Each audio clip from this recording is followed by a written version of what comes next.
नमस्कार, मैं हूं राज और आप देख रहे हैं प्योर पॉलिटिक्स। राहुल गांधी की नेतृत्व क्षमता वैसे तो हमेशा सवालों के घेरे में रही है, लेकिन जिस तरह से उनके नेतृत्व में इंडी गठबंधन एक के बाद एक चुनाव हार रही है, अभी आपने देखा बिहार में किस तरह की बुरी पराजय हुई है। वहां पे कांग्रेस को खुद 6 सीटें मिली हैं और राष्ट्रीय जनता दल 25 सीटों पर आकर रुक गई।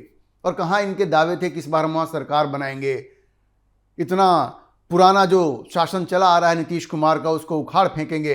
राहुल गांधी ने वहां जाकर के वोट चोरी के नारे लगाए, रैलियां की, लेकिन 100 लोग भी नहीं दिखा सके कि ये 100 लोग हैं जिनका नाम गलत तरीके से वोटर लिस्ट से हटाया गया है। तो खैर, राहुल गांधी बुरी तरह से एक्सपोज हो चुके हैं और इंडी गठबंधन में जो घटक दल हैं उनके आपस में कोई कोऑर्डिनेशन नहीं है।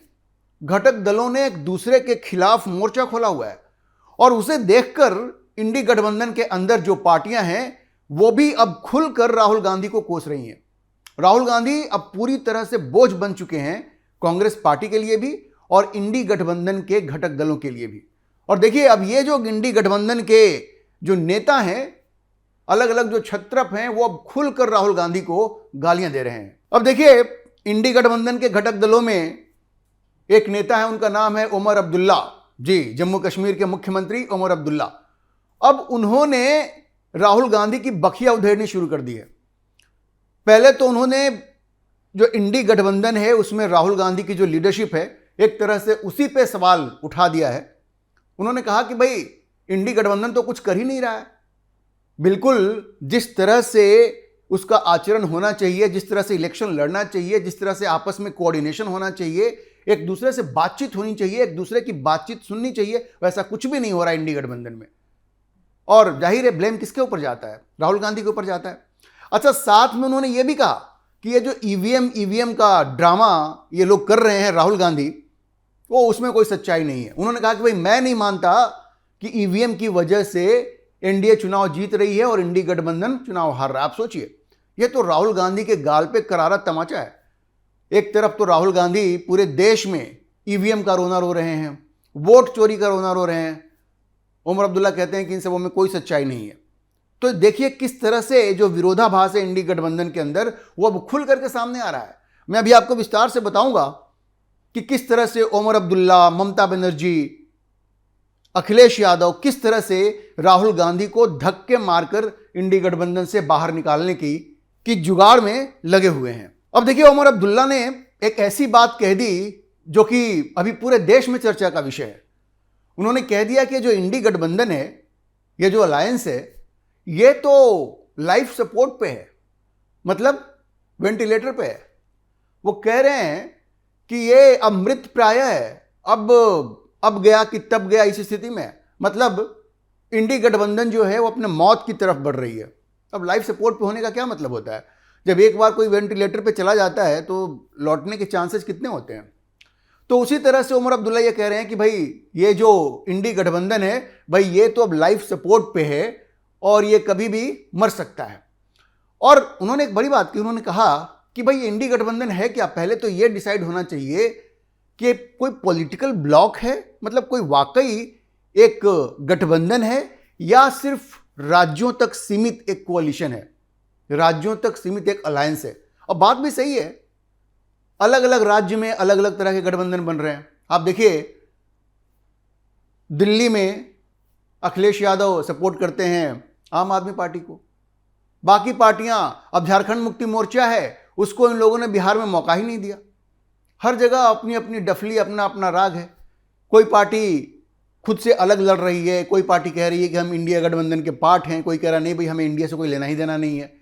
तो इसलिए उमर अब्दुल्ला ने कहा कि भाई, ये कोई बड़ा प्लेटफॉर्म है, अलायंस है, या फिर राज्यों के चुनाव तक ये सीमित है, कोई पता ही नहीं है, कंफ्यूजन है।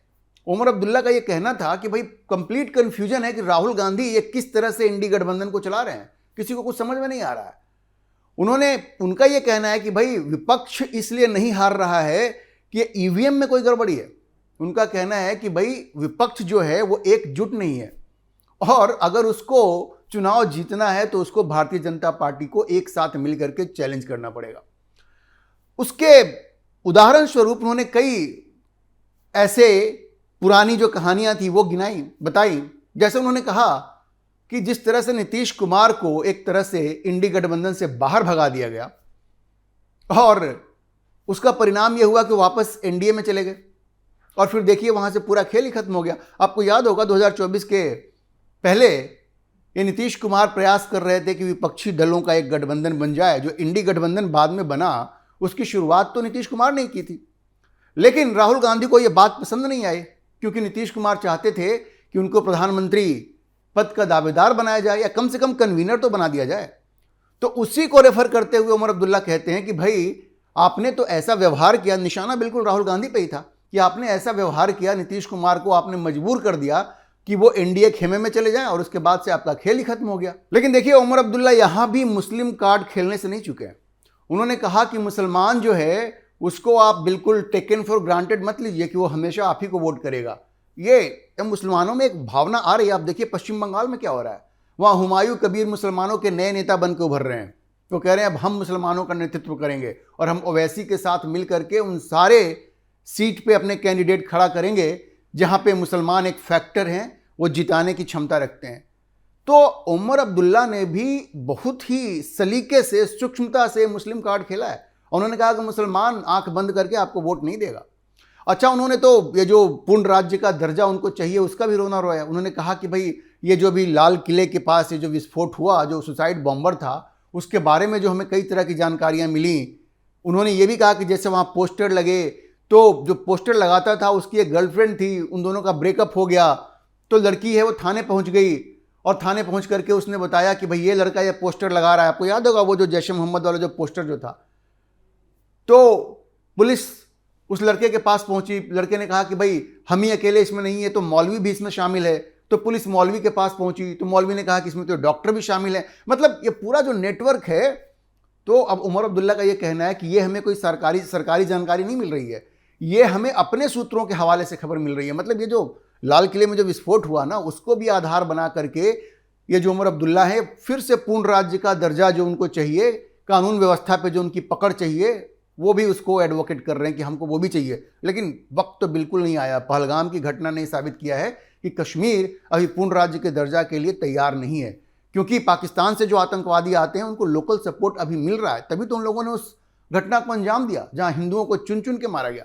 खैर, इस बातचीत में भी वो एक इंटरव्यू दे रहे थे एक बड़े अखबार के साथ।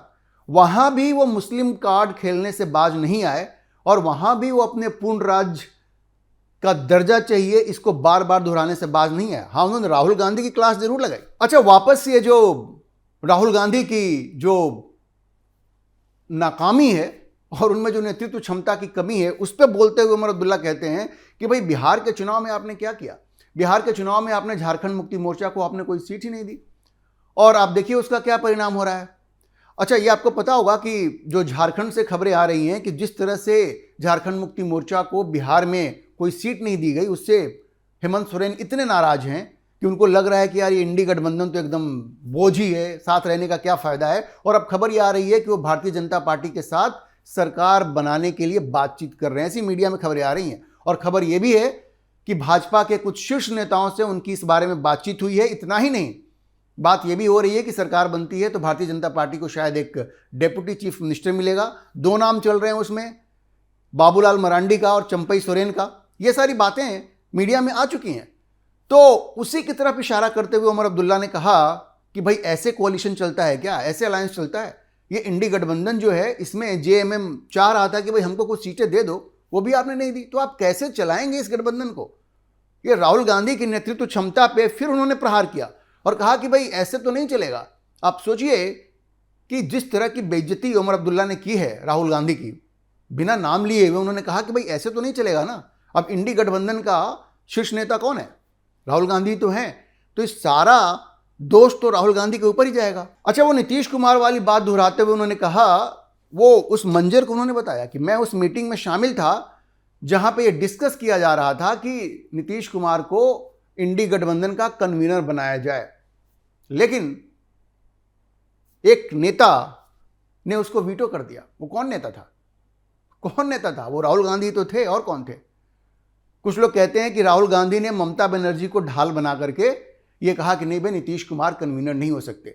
तो बिल्कुल उदाहरण दे दे करके उमर अब्दुल्ला ने यह बताया कि किस तरह से राहुल गांधी पूरी तरह से बंटाधार कर रहे हैं विपक्षी एकता का, और अपनी कमी को नहीं देख रहे हैं, सिर्फ ईवीएम का रोना रो रहे हैं कि भाई ईवीएम की वजह से हम हार रहे हैं। उमर अब्दुल्ला ने कहा कि आप ईवीएम की वजह से नहीं हार रहे, आप ईवीएम की वजह से नहीं हार रहे, आप इसलिए हार रहे हैं क्योंकि आप एकजुट नहीं हैं और आप चुनाव जीतने के लिए कोई सार्थक प्रयास नहीं कर रहे हैं। अच्छा, वो जो लाइफ सपोर्ट वाली बात थी उसको भी उन्होंने दोहराया और कहा कि भाई इंडी गठबंधन की स्थिति ऐसी है कि एक बार कोई शॉक मिलता है तो वो इंडी गठबंधन फिर से खड़ा हो जाता है, और उसके बाद जब बिहार जैसे परिणाम आते हैं तो फिर से सो जाता है, फिर से बेहोश हो जाता है, कोमा में चला जाता है। तो इसलिए उन्होंने कहा कि इंडी गठबंधन का ये हाल है, तो लगातार हार हो रही है और एक तरह से कोमा में ही है, उठाने की कोई कोशिश भी नहीं हो रही है, और जिसकी जिम्मेवारी है वो सीरियस ही नहीं है। अच्छा, उमर अब्दुल्ला ने यह कहा कि भाई इस तरह से जो रोना रोते रहते हो ना, तो इस रोना रोने से कुछ होगा नहीं कि ईवीएम की वजह से आप हार रहे हो। आप ये देखो कि बीजेपी की इलेक्शन मशीनरी कैसी है। ये राहुल को समझाया उमर अब्दुल्ला ने कि भाई उनके पास ऐसे लोग हैं जो दिन रात ये काम कर रहे हैं, 24 घंटे इलेक्शन मोड में है। वो चाहे क्लब का इलेक्शन हो या प्रेसिडेंशियल इलेक्शन हो, वो लोग हमेशा इलेक्शन मोड में हैं और हर इलेक्शन को जीवन मरण की तरह वो देखते हैं।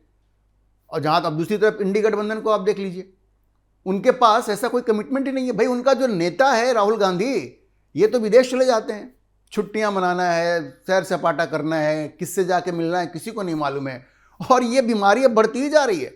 अब बिहार में देखिए तेजस्वी यादव 25 सीटें उनको आई, किसी तरह से वो विपक्ष के नेता बन गए, लेकिन अब खबर यह है कि असेंबली सेशन में है और वो विदेश चले गए हैं। पत्नी के साथ, बच्चों के साथ वो क्रिसमस मनाने विदेश चले गए हैं। अब वो क्रिसमस मनाएंगे, उसके बाद खबर यह है कि नया साल भी देश के बाहर ही वो मनाएंगे और तब वो लौटेंगे। मतलब जो हाल राहुल गांधी का था वही अब ये जो बीमारी थी ना देश के बाहर जाके सैर सपाटा करने की, जो जिम्मेवारी आपको जनता ने दी है उसको पूरा नहीं करना है, लेकिन ये सब लोग जाके विदेश में अब सैर कर रहे हैं, छुट्टियां मना रहे हैं, तो अब ये बीमारी फैल रही है। तेजस्वी यादव भी अब उसी रास्ते पे चल रहे हैं। अब नए साल में ही बिहार वापस लौटेंगे और तब आप उनकी लंबी चौड़ी बातें देखिएगा कि वोट चोरी है, ईवीएम है, वो सारा रोना रोएंगे। अपनी कमी क्या है ये लोग कभी स्वीकार नहीं करेंगे, और उसी चीज की तरफ उमर अब्दुल्ला ने ये ध्यान दिलाया है। अच्छा देखिए, उमर अब्दुल्ला कोई पहले व्यक्ति नहीं है जिन्होंने कि राहुल गांधी की लीडरशिप को क्वेश्चन किया हो।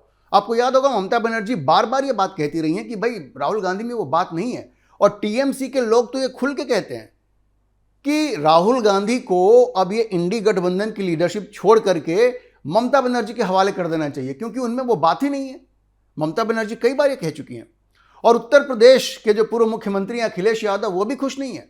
अब देखिए खबर ये आ रही है कि वो इतने चिढ़े हुए हैं अखिलेश यादव कि इंडियन एक्सप्रेस में ये खबर आई है कि समाजवादी पार्टी अब ये कह रही है कि अभी जो एमएलसी के इलेक्शंस होंगे और जो वहां लोकल इलेक्शंस होंगे वो समाजवादी पार्टी कांग्रेस से अलग लड़ेगी। हालांकि जो लोकल इलेक्शंस होते हैं वो पार्टी के आधार पर नहीं होते हैं, लेकिन पार्टी अपना सपोर्ट उन कैंडिडेट्स के लिए डिक्लेयर करती है। हालांकि वो सिंबल पार्टी का नहीं होता है, लेकिन हर पार्टी अपना सपोर्ट डिक्लेयर करती है। तो लिहाजन समाजवादी पार्टी ये कह रही है कि इस लोकल इलेक्शन में कांग्रेस से हमारा कोई लेना देना नहीं है, और जो एमएलसी के इलेक्शंस हो रहे हैं वो भी वो बिल्कुल अलग लड़ेगी। उसका कहना हमें कोई मतलब नहीं है, भाई कांग्रेस तुमसे तो हमारा कोई फायदा नहीं है। तो आप समझिए कि ममता बनर्जी हो, अखिलेश यादव हो, उमर अब्दुल्ला हो, ये सब उनसे चिढ़े हुए हैं। बिहार में भी आप देख लीजिए, वहां जब कांग्रेस के लोगों ने ये थोड़ा दिखावा किया, टेंट्रम किया कि राजद ने हमें सपोर्ट नहीं किया इसलिए हम लोग चुनाव नहीं जीत पाए, तो राजद के जो प्रदेश अध्यक्ष हैं मंगनी लाल मंडल, उन्होंने कहा कि तुम में इतना दम है तो अलग से लड़ के दिखा लो, अलग से लड़ लो जा करके, ये तो हमारे दम पे तुम चल रहे हो। उनका कहना है कि राजद के दम पे जो तुम्हें 6 सीटें मिली हैं वो भी हमारे दम पे मिली, और इसमें कुछ गलत नहीं है। बिहार में तो कांग्रेस की कोई हैसियत ही नहीं है, हर कोई धमका रहा है राहुल गांधी को, चाहे वो राष्ट्रीय जनता दल हो, तेजस्वी यादव हो, अखिलेश यादव हो, ममता बनर्जी हो, हर कोई धमका रहा है।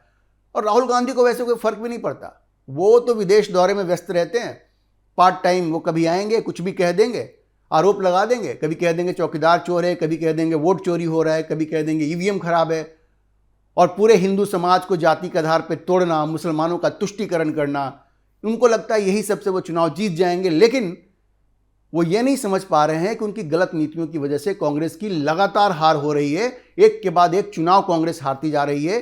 वो सबक नहीं सीख रहे हैं, लेकिन अब तो पार्टी के अंदर भी उनके खिलाफ आवाज उठ रही है, और ये जो इंडी गठबंधन है उसमें तो आवाजें इस कदर तेज होती जा रही हैं कि इनको धक्के मारकर इंडी गठबंधन से निकालने के बारे में भी घटक दल सोच रहे हैं और वो कह रहे हैं कि लीडरशिप हमें दे दो, ये तुमसे ना हो पाएगा। राहुल गांधी, ये काम तुमसे नहीं हो पाएगा, ये सारे घटक दल ये कह रहे हैं। अभी के लिए इतना ही। हम इस खबर पर नजर बनाए रखेंगे और आपको अपडेट करते रहेंगे। इस विषय पर आप क्या सोचते हैं, अपनी राय कमेंट बॉक्स में जरूर लिखें और अगर आपको वीडियो पसंद आया हो तो आप इसे लाइक करें, शेयर करें और हमारे चैनल को सब्सक्राइब जरूर करें।